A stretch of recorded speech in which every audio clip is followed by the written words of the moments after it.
नमस्कार साथियों। आज हम बात करेंगे बहुत ही ज़रूरी टॉपिक अपने प्रदूषण का। जो वायु प्रदूषण जो हो रहा है जिसमें सांस लेने में बहुत सारी दिक्कतें आ रही है और उसमें जो आप भी मापते हैं AQI। AQI मतलब एयर क्वालिटी इंडेक्स। जो एयर क्वालिटी इंडेक्स जो है वो सबसे जो अच्छा माना जाता है 0 से 50 के बीच का। उसके बाद जो मध्यम एयर क्वालिटी इंडेक्स है वो होता है 51 से 100 के बीच का। इसमें कुछ संवेदनशील व्यक्तियों को स्वास्थ्य संबंधी चिंता हो सकती है।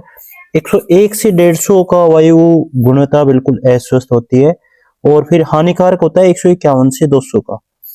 और जो बहुत ज्यादा हानिकारक होता है 201 से 300 तक का। तो साथियों ये था इंडेक्स का। अभी जो न्यूज आई है अपने दैनिक भास्कर में, वो हरियाणा के 4 शहरों का मैं आपको बताता हूँ।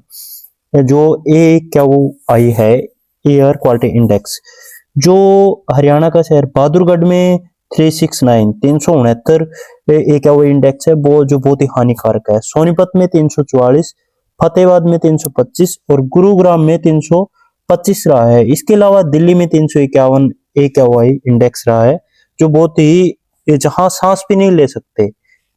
साथियों जो सुप्रीम कोर्ट में अभी याचिका लगी थी कि जो प्रदूषण का जो है ना, जो समस्याएं जो आ रही है, इसके लिए जो निर्माण कार्य है, फैक्ट्रियां हैं वो है, ये सारे बंद कर देनी चाहिए। तो सुप्रीम कोर्ट ने डिसीजन दिया है इस पे भी, जो निर्माण कार्य है ऐसे 1 साल तक बंद नहीं कर सकते। क्योंकि अगर ऐसे निर्माण कार्य बंद होएगी, वहां जो मजदूर काम कर रहे हैं और जो वर्ग है, जो आजीविका का साधन है, वो पूरा का पूरा बंद हो जाएगा।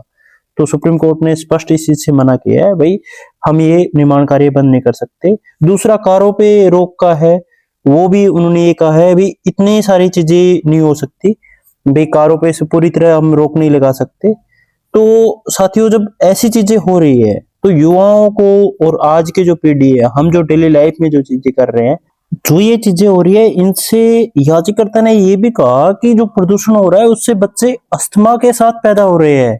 भाई जब विस्फोट होता है कोई भी, अभी हाल फिलहाल दिल्ली में एक विस्फोट हुआ, 7 बंदे मरे, तो बहुत ही चिंताजनक हालात जताए गए, भाई ये विस्फोट हो गया।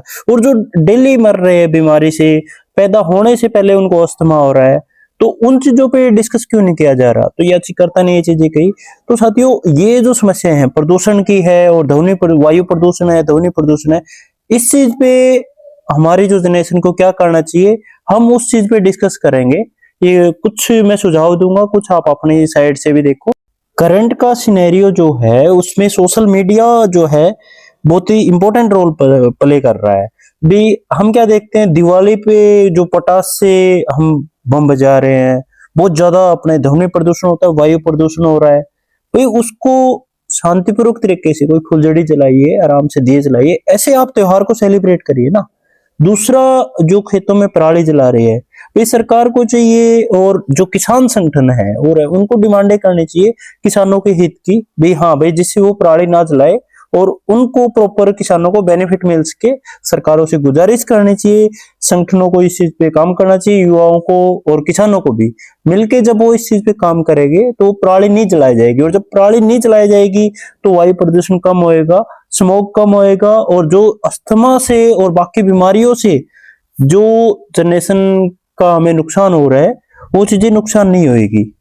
इसके अलावा साथियों मैं आपको सजेस्ट करूंगा कि ज्यादा से ज्यादा जो पर्सनल आपके काम है, कम से कम पर्सनल व्हीकल का यूज करें, पैदल चले या आप साइकिल का यूज करें, या फिर जो पब्लिक ट्रांसपोर्ट है, गवर्नमेंट बसें है या प्राइवेट बसें है या जो ऑटो चल रही है, उनका साधन लीजिए, तो उन साधनों का यूज करिए। जिससे क्या होएगा, कम से कम पर्सनल व्हीकल रोड पे चलेंगे, जो ट्रैफिक कम होएगा, तो ट्रैफिक कम होएगा तो प्रदूषण कम होएगा।